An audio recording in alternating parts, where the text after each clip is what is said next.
আজ লাঞ্চের থালায় ভীষণ রাশ, এত কিছু থালার মধ্যে রয়েছে যে একে অপরের সঙ্গে ঠেলাঠেলি করে সবাই জায়গা পেয়েছে। কেন এমনটা হয়েছে চলো তোমাদের সঙ্গে শেয়ার করি।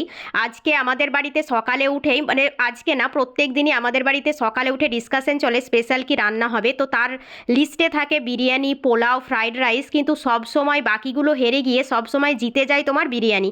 কিন্তু আজকে হঠাৎ করে সবাই এক বাক্যে রাজি হয়েছে পোলাও খেতে, তো সেই মতো পোলাও রান্না করা হয়েছিল। মিষ্টি মিষ্টি করে পোলাও রান্না করা হয় আমাদের বাড়িতে, আর নুন মিষ্টি যদি ঠিক থাকে তাহলে আমার মনে হয় যে পোলাওয়ের সঙ্গে আমার আর কিচ্ছু লাগে না, আমি এমনি এমনি খেয়ে নিতে পারবো। কিন্তু তবুও বাকিদের তো দরকার, তো প্রত্যেকের জন্য রান্না করা হয়েছিল ফুলকপি ভাজা, সঙ্গে হয়েছিল তোমার পটল ভাজা, আবার বেগুন ভাজা হয়েছিল যেটা আমি নিইনি। আবার হয়েছিল ছোলার ডাল, যেটা আমার মা লাউ দিয়ে করে, কিন্তু আমার ভাবি করেছিল শুধু ছোলার ডাল, অসম্ভব টেস্ট হয়েছিল।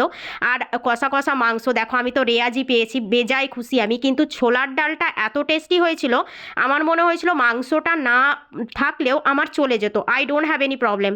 আর তার সঙ্গে ছিল চাটনি। তো দুর্দান্ত খাওয়া দাওয়া হয়েছে আজকে দুপুরে, অসম্ভব ভালো প্রত্যেকটা খাবার হয়েছে। আর এইভাবে যদি প্রত্যেক দিন হয়তো জমে যায়।